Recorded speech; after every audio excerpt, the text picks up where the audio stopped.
Bismillahirrahmanirrahim. Assalamualaikum warahmatullahi wabarakatuh.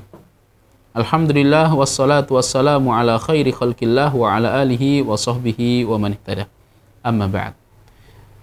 Saudara sekalian rahimani wa rahimakumullah. Bagaimana kabarnya hari ini? Bagaimana tilawahnya? Bagaimana puasanya? Bagaimana zikirnya? Bagaimana sedekahnya? Semoga Allah Subhanahu wa taala memberikan kemudahan. Semoga Allah Subhanahu wa taala memberikan taufik kepada kita semuanya. Saudara sekalian rahimani wa rahimakumullah. Apa yang terjadi jika orang yang main sepak bola ternyata gawangnya diambil? Gawangnya tidak ada. Bola ada di lapangan, para pemain ada, peluit tanda masuk waktu sudah ada, sudah ditiup, namun tidak ada gawangnya. Mungkin mereka kebingungan, dan itu pasti, ya, dan tidak ada sesuatu yang dituju. Begitu juga yang terjadi ketika seorang ibu, ya, mau memasak, tapi dia tidak memiliki rencana, kira-kira mau masak apa? Apa yang terjadi? Dia akan menghabiskan waktunya muter dengan rasa bingung dan lama baru bisa menghasilkan masakan, atau justru bahkan tidak menghasilkan sama sekali. Ya, ini jika tidak ada perencanaan. Ini jika tidak ada target. Dalam kehidupan kita ini target itu perlu. Perencanaan itu perlu. Ya, hasil akhir itu adalah takdir yang sudah Allah tentukan. Tapi kita diberikan oleh Allah Subhanahu wa taala kemampuan. Kita diberikan oleh Allah Subhanahu wa taala hak untuk berencana.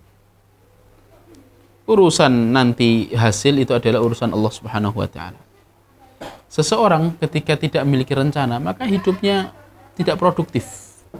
Waktunya akan habis. Seandainya menghasilkan sesuatu yang tidak maksimal mungkin, atau bahkan sama sekali tidak menghasilkan apapun. Dan ketahuilah saudara sekalian, seseorang yang tidak memiliki target, dia akan dimanfaatkan oleh orang lain untuk menggapai dan mensukseskan target orang lain tersebut. Ini nasihat saya dapatkan dari salah seorang ulama, yaitu Syekh Abdurrahman bin Mu'adh Asy-Syihri. Seseorang yang tidak memiliki target, dia akan dimanfaatkan oleh orang lain untuk menggapai target orang lain tersebut. Beda halnya ketika orang punya target, dia bisa mengatakan iya atau tidak ditimbang sesuai dengan targetnya atau tidak. Dia akan bisa mengatakan iya atau tidak dilihat dia sudah menyelesaikan targetnya atau tidak.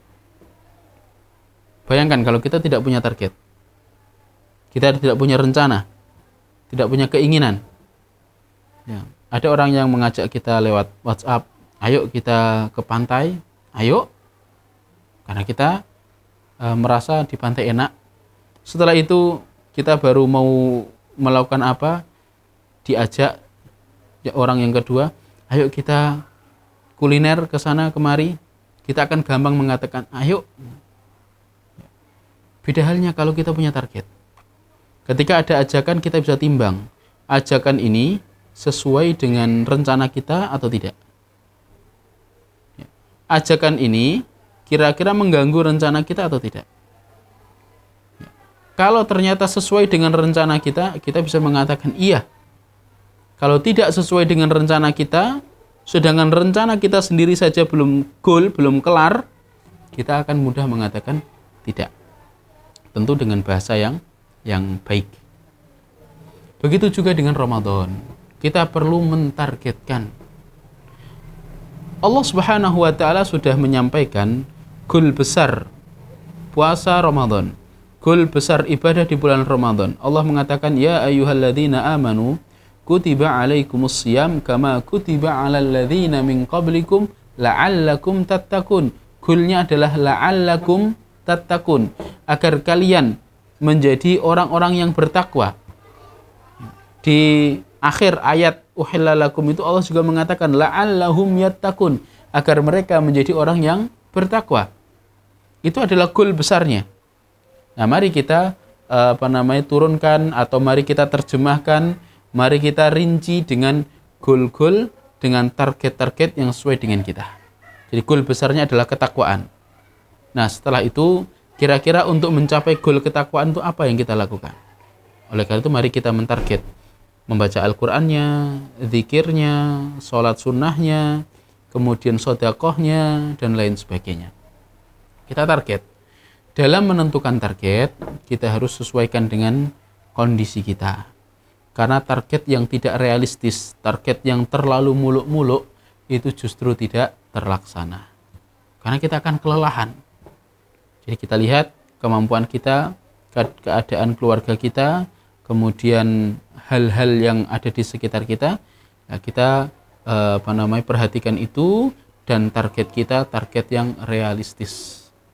Kita tulis target tersebut, kita tata yang baik, ya.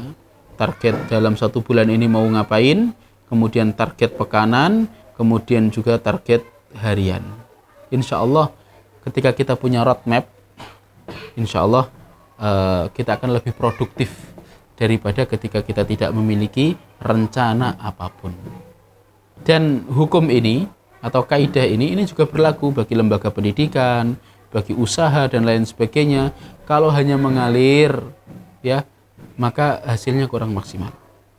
Kita targetkan. Rasulullah Shallallahu Alaihi Wasallam itu juga dalam hidupnya mentargetkan. Bayangkan di dalam peristiwa menggali Khandaq, Rasulullah Shallallahu Alaihi Wasallam menyampaikan kepada para sahabatnya, ya, bahwasanya aku melihat istana Persia, atau sebelumnya aku melihat, Allahu Akbar, aku melihat istana Romawi, aku melihat istana Persia dan lain sebagainya. Ya, saya melihat kota Son'a, Yaman. Rasulullah menanamkan target dakwah. Jadi sekali lagi kita targetkan di bulan Ramadan ini kita mau ngapain.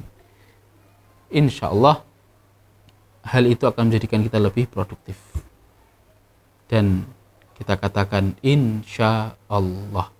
Target, rencana ada, tapi kembali kepada taufik dari Allah Subhanahu wa taala.